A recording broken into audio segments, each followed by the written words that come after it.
We are live!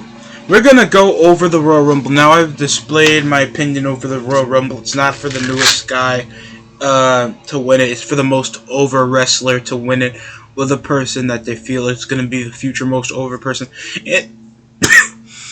Many people, get the misconception over, oh, why did Batista win it? Why did Roman Reigns win it back in 2015? Why did Batista win it over Daniel Bryan? That was white hat over to a storyline that was already getting overly pushed.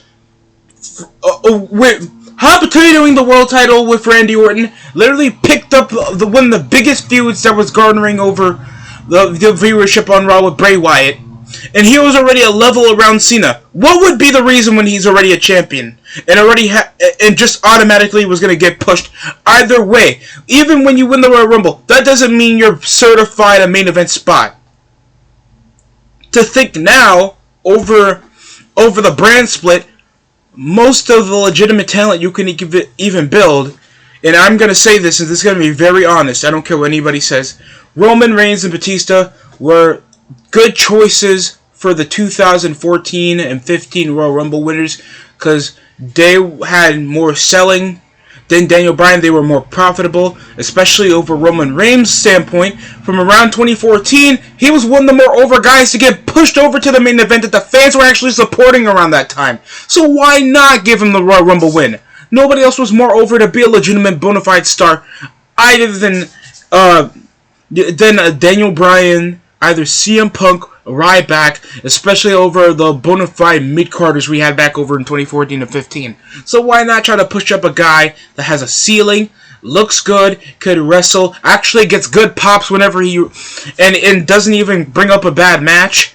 And the same thing over Batista when he's winning, because he's the only person returning with any legitimate main event security that looks like a star, and majority of the roster are already encompassed can't be legitimate main eventers. Daniel Bryan would be plastered up to the mid card. No one would ask, or just try to force another vocal minority to push it over. If it wasn't for the yes chant getting over the throat of everybody, Daniel Bryan wouldn't be forcefully still pushed over to the throats of many people. And let me tell you, he was pushed over the throat, bro. Every time I have to hear yes chants, and it was the most annoying thing whenever hearing an Authority promo, Batista promo, John Cena promo. And whenever the fans see something Daniel Bryan does, it's never badass. It's just because the fans are just encompassed over the lack of personality that Daniel Bryan has, and it's annoying. And sure, you guys have the right to like Daniel Bryan. I don't have to. That's the right of having an opinion, and that's the good thing of having a brain. You kind of can make your own thoughts. I don't have to like Daniel Bryan. I don't mind Daniel Bryan, but the way that people were just on his dick for even though he hasn't even done much to even draw over a viewership. Roman Reigns speared everybody, getting hot tags, getting the biggest pops, headlining Raw. Why not push the dude that looks like he's gonna be a star? And why not push the guy that's already a star coming back over the company that's been shown to be a movie star? That makes zero sense. What has Daniel Bryan done? Get over it. Because I still see videos of being well, the Royal Rumble 2015 sucks, all because Daniel Bryan didn't win. Royal Rumble 2014 sucks, even though they had one of the best cage matches involving Bryan and Bray Wyatt. The rest of the card seemed fine. The New Age Outlaws came back. Orton and Cena had an eye match if it wasn't already repetitive because we've seen it 100-something times. And the Royal Rumble matches weren't even that bad. But you guys just encompassly think that the show was shit, all because Daniel Bryan did not win, or Dean Ambrose didn't win back in 2016. Look, I'm sure most of these guys already had massive fanfare, but they were still just a certified mid-carder, especially over to the eyes of Vince. No one's going to get that excited, other than the fans that are already watching, to be I don't know who this guy is. Pretty small to be in the main event, don't you think? You don't think that's going to Like, question if it isn't for a forceful underdog storyline anyway. So why do that? So Daniel Bryan got his big moment anyway back at WrestleMania 30. And they know that's it from there. I apologize if you think I'm being a dick, but I don't care. I am being honest. Roman Reigns, especially back over in 2014, thanks Daniel Bryan's biggest gimmick was the ER, was more conceptually consistent and would sell more main events on Raw than Daniel Bryan. He was one of the big pops for the Shield for a majority of the run anyway. Whenever it comes to the spears over to the corner, the hot tag, the way he can nearly go face to face with Batista, Triple H, Randy Orton when they were feuding with Evolution back in 2014.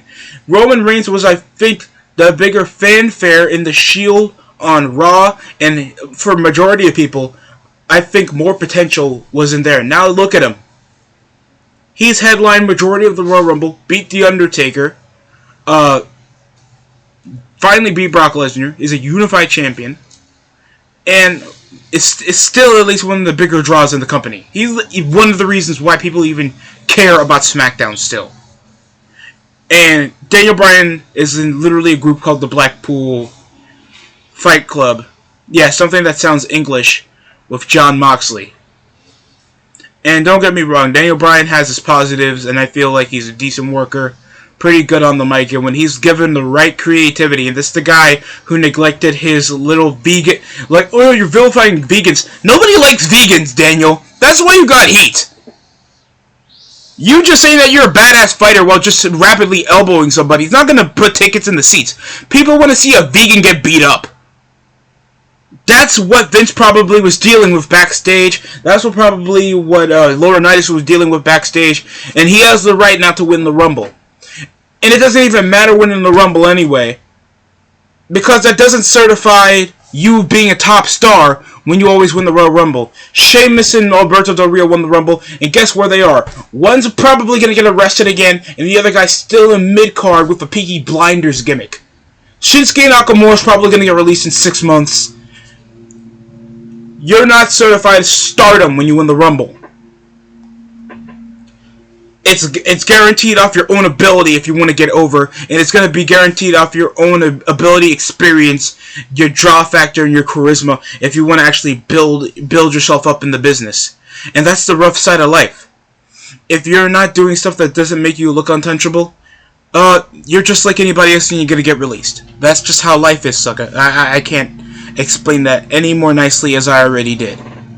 And just knowing certain fans don't already get this concept make me think of people like Ryback that begrudgingly enough was getting over, had the potential, was a bit green, had decent promo, actually looked like a star, and as soon as his stock dropped up and he wasn't doing much like he did back in 2012 to actually make himself a top star because he wasn't trying hard enough, he wasn't given ideas, he wasn't trying to look, because people think, oh, I did what you said, Vince gave me what I needed. You weren't taking advantage of what you were given, and you take it like you can't even talk to your boss for ideas to make you better, to make the company better, and you say fuck your boss and your dead mom's a whore. Like, that's the type of people we get. That's how it is. You can have, of course, disagreements with the way companies run, and there's the door. For certain people, certain people are like Ryback's, and the fans like that, the vocal minority, or Ryback in general. That's it for me. Thanks for watching. Oh my god, I need Tylenol, bro.